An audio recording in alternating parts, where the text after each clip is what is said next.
ഭാരതീയ സംസ്കാരം മാനവരാശിക്ക് പകർന്നു നൽകിയിരിക്കുന്ന അമൂല്യ സമ്പത്താണ് യോഗവിദ്യ.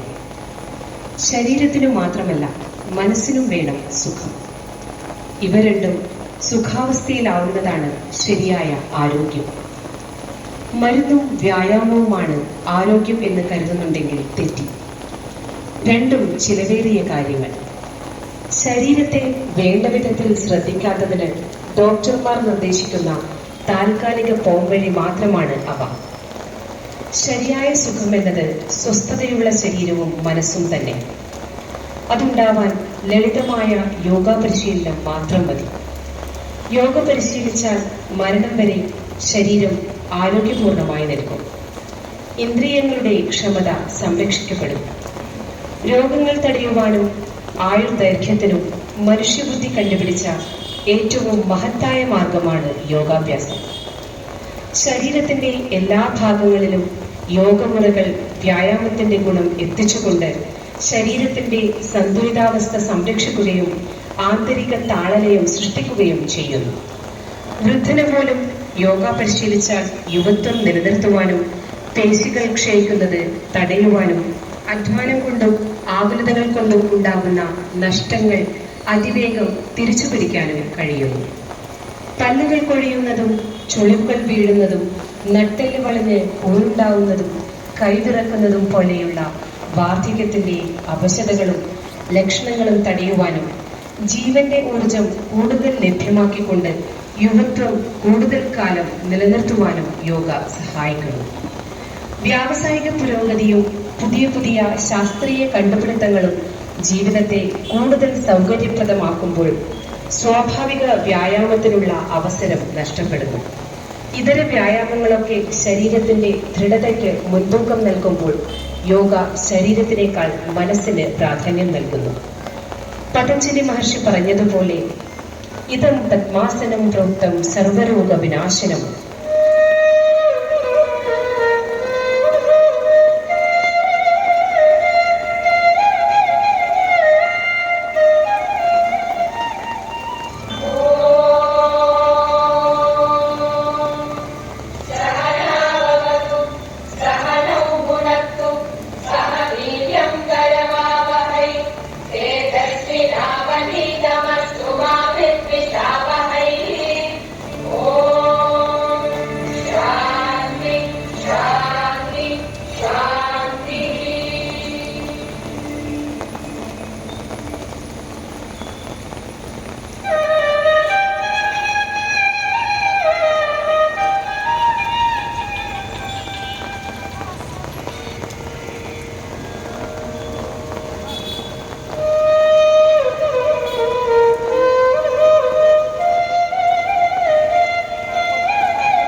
താടാസന. പൂർണ്ണമിദം പൂർണ്ണാത് പൂർണ്ണമുദച്യത്തെ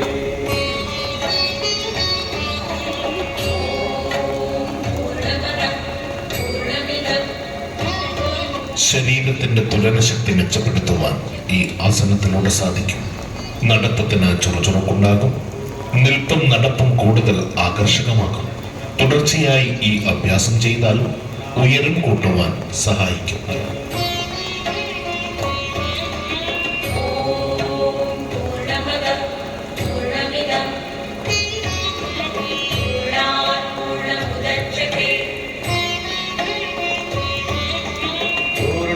ഊർധ്വഹസ്തോത്ഥാനാസന. പൂർണ്ണമേവാവശിഷ്യത്തെ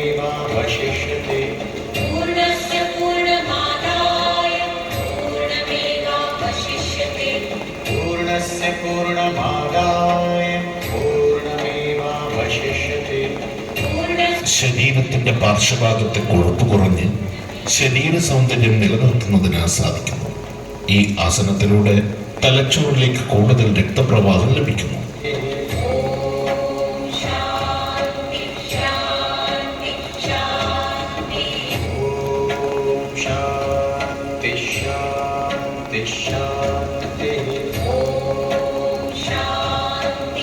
പാദഹസ്താസന.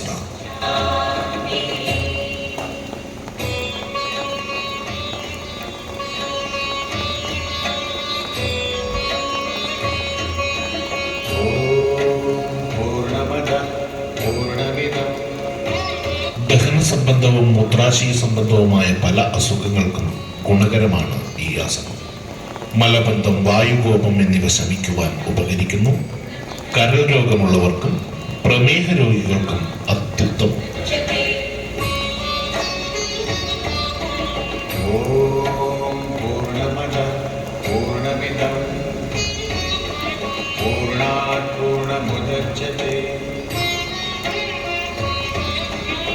അർദ്ധചക്രാസന.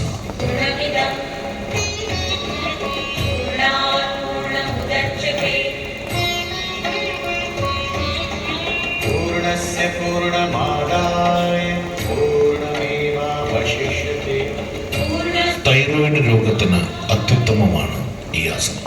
അലർജി രോഗങ്ങളെ അകറ്റുവാൻ ഇതിലൂടെ സാധിക്കുന്നു.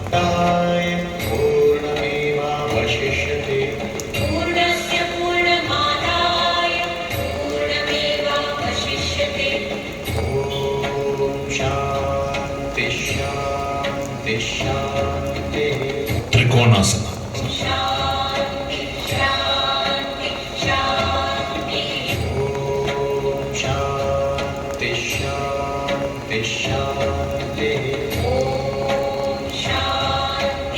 വൻകുടലിന്റെ പ്രവർത്തനത്തെ ഉത്തേജിപ്പിക്കുകയും അതുവഴി മലബന്ധം മാറുകയും ചെയ്യും.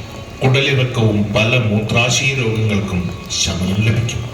അഡ്രീനൽ ഗ്രന്ഥി ഊർജിതമാകുന്നു. വൃക്കകളെ നന്നായി മസാജ് ചെയ്യുന്നു.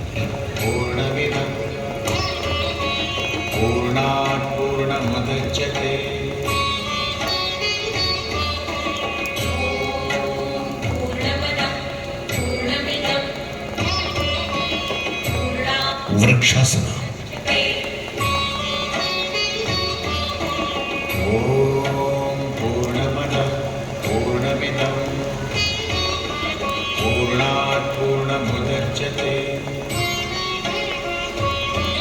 ശരീരത്തിന്മേലുള്ള നിയന്ത്രണവും മനസ്സിന്റെ ഏകാഗ്രതയും വർദ്ധിക്കുന്നു. കാലിന്റെ പേശികളെ ബലപ്പെടുത്തുന്നു.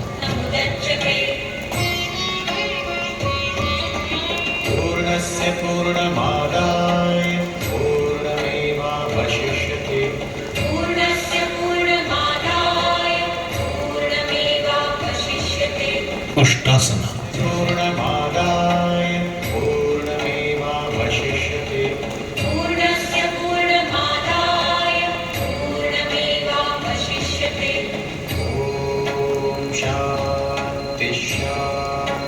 മുടങ്ങാതെ ഉഷ്ടാസനം ചെയ്താൽ അരക്കെട്ടിലെ ദുർമേധസ് കുറയും.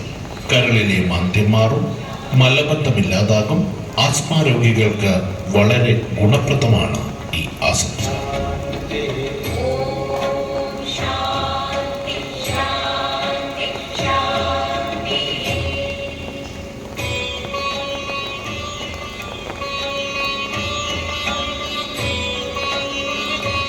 വക്രാസന.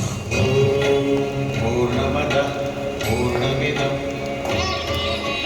പൂർണ്ണാത് പൂർണ്ണമുദച്യത്തെ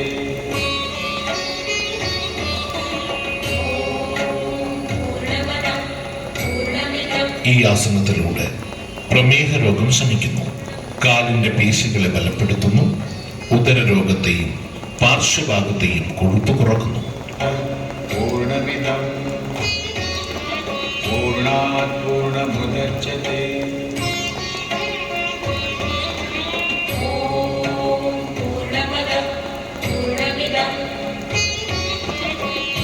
അർദ്ധമത്സ്യേന്ദ്രാസന.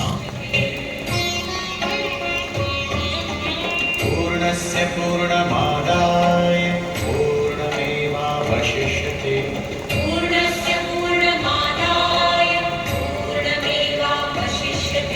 കരൾ വീക്കത്തിന് ഗുണം ചെയ്യും. നടുവേദന, ഇടുപ്പുവേദന എന്നിവ വളരെ പെട്ടെന്ന് മാറുവാൻ ഈ ആസനത്തിലെ നട്ടെല്ലു തിരിച്ചൽ സഹായിക്കുന്നു. അമിതവണ്ണം, ദഹനക്കേട്, ആസ്മ എന്നീ രോഗങ്ങൾക്ക് ഫലപ്രദമാണ്. ആർത്തവ സംബന്ധമായ ക്രമക്കേടുകൾ പരിഹരിക്കപ്പെടുന്നു. ശാന്തി ശാന്തി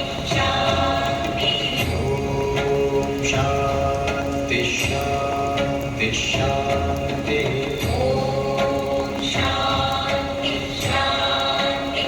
ഗോമുഖാസന.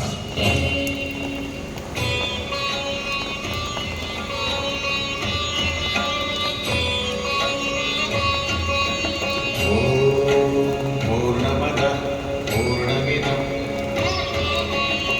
കൈകളുടെ പിന്നോട്ടുള്ള പിടുത്തം നട്ടെല്ലിന്റെ കൂനുമാറ്റും. സ്ത്രീകളുടെ സ്തനം വികസിക്കാൻ ഉത്തമമാണ്. ബീജഗ്രന്ഥികളുടെ പ്രവർത്തനത്തെ ഉത്തേജിപ്പിക്കുന്നു. അർശരോഗികൾക്ക് ഉത്തമവും ആസ്മാരോഗികൾക്ക് ഗുണപ്രദവുമാണ് ഈ ആസനം. പൂർണ്ണമദഃ പൂർണ്ണമിദം പൂർണ്ണാത് പൂർണ്ണമുദച്യത്തെ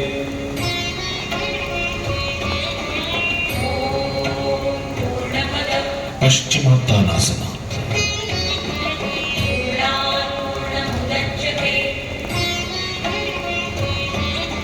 പൂർണ്ണസ്യ പൂർണ്ണമാദായ പൂർണ്ണമേവാവശിഷ്യത്തെ ഹൃദയത്തിനും ഉദരാവയവങ്ങൾക്കും നല്ല ഉഴച്ചൽ കിട്ടുന്നു. ക്രമമായ പരിശീലനം ശ്വാസകോശത്തിന്റെ വികാസം സാധ്യമാക്കുന്നു.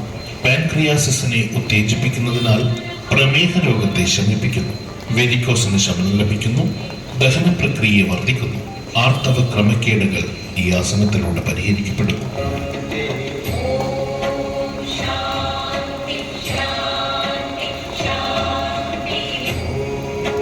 ശാന്തി ശാന്തി ശാന്തി.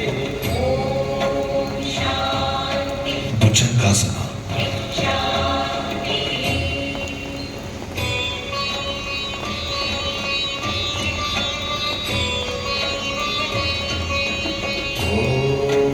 പൂർണ്ണമദഃ പൂർണ്ണമിദം കഴുത്തുവേദനയും നടുവേദനയും ശമിക്കുന്നു.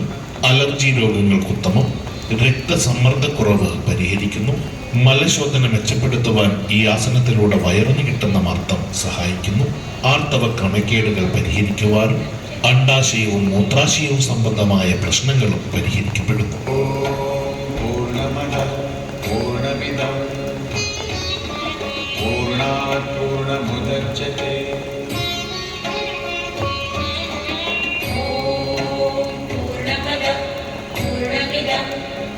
ധനുരാസന.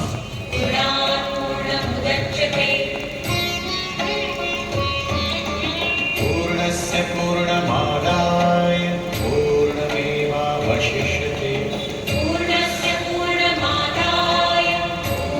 ആഗ്നേയ ഗ്രന്ഥികളുടെ പ്രവർത്തനത്തെ മെച്ചപ്പെടുത്തുന്നു. മലബന്ധം ശമിപ്പിക്കുന്നു. വന്ധ്യത തടയുന്നു. വായുകോപം അകറ്റുന്നു. സന്ധികൾ തോറുമുണ്ടാകുന്ന വേദനകളെ ഈ ആസനത്തിലൂടെ അകറ്റുവാൻ സാധിക്കുന്നു. ശാന്തി ശാന്തി ശാന്തി. ശാന്തി ശാന്തി.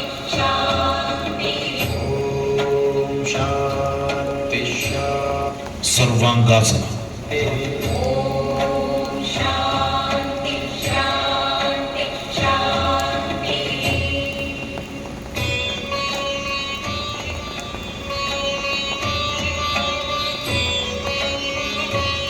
കിതപ്പ്, ബ്രോങ്കൈറ്റിസ്, ടോൺസിലൈറ്റിസ്, തലവേദന, ഉറക്കമില്ലായ്മ, അവസ്മാരം എന്നിവയ്ക്ക് ആശ്വാസം നൽകുന്നു. ദഹനക്കേട്, മലബന്ധം, കുടലിളക്കം മുതലായ രോഗങ്ങൾ ശമിപ്പിക്കുന്നു. ലൈംഗിക ഗ്രന്ഥികൾ ആരോഗ്യാവസ്ഥയിൽ നിലനിർത്തുവാൻ സഹായിക്കുന്നു. പുരുഷന്മാർക്ക് ഓജസ് കിട്ടുവാനും സ്ത്രീകൾക്ക് ആർത്തവ സംബന്ധമായ പ്രശ്നങ്ങൾ പരിഹരിക്കപ്പെടുവാനും ഇത് സഹായിക്കുന്നു. വെരിക്കോസ് വെയിന് അത്യുത്തമം. തൈറോയിഡ്, പാരാതൈറോയിഡ് ഗ്രന്ഥികളെ ഉത്തേജിപ്പിക്കുന്നു. കാഴ്ചശക്തി നന്നാവുന്നു.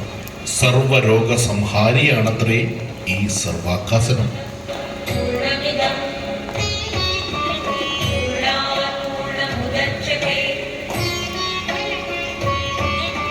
पूर्णस्य पूर्णमादाय पूर्णमेवावशिष्यते.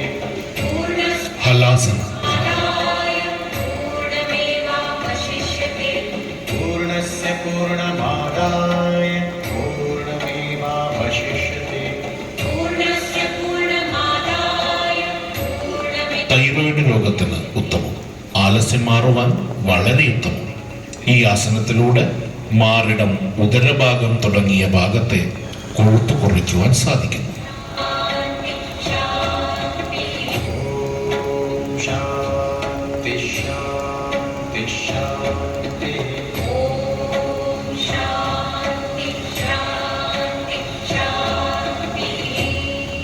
ചക്രാസന.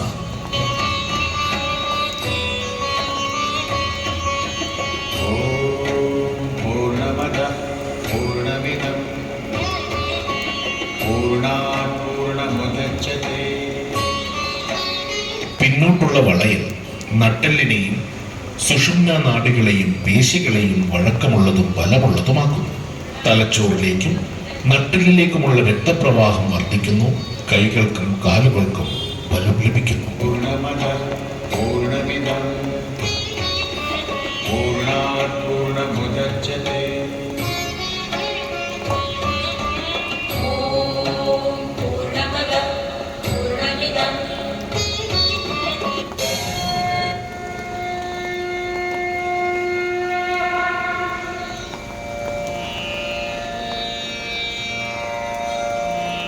असतो मा सद्गमय तमसो मा ज्योतिर्गमय मृत्योर्मामृतं गमय. ॐ शान्ति शान्ति शान्तिः. असतो मा सद्गमय तमसो मा ज्योतिर्गमय मृत्योर्मामृतं गमय. ॐ शान्ति शान्ति शान्तिः. അല്ലയോ പരമപ്രകാശമേ, അസത്യത്തിൻ്റെ മായയിൽ നിന്ന് സത്യത്തിൻ്റെ മാർഗത്തിലേക്കും അജ്ഞതയുടെ അന്ധകാരത്തിൽ നിന്ന് അറിവിൻ്റെ പ്രകാശത്തിലേക്കും മരണഭയത്തിൽ നിന്ന് അമരത്വത്തിലേക്കും ലോകത്തെ പരിവർത്തനപ്പെടുത്തി ഇവിടം ശാന്തമാക്കിയാലും ലോകത്തിൽ ശാന്തി നിറയട്ടെ, എല്ലാം ശാന്തമാകട്ടെ. അസതോ മാ സദ്ഗമയ തമസോ മാ ജ്യോതിർഗമയ.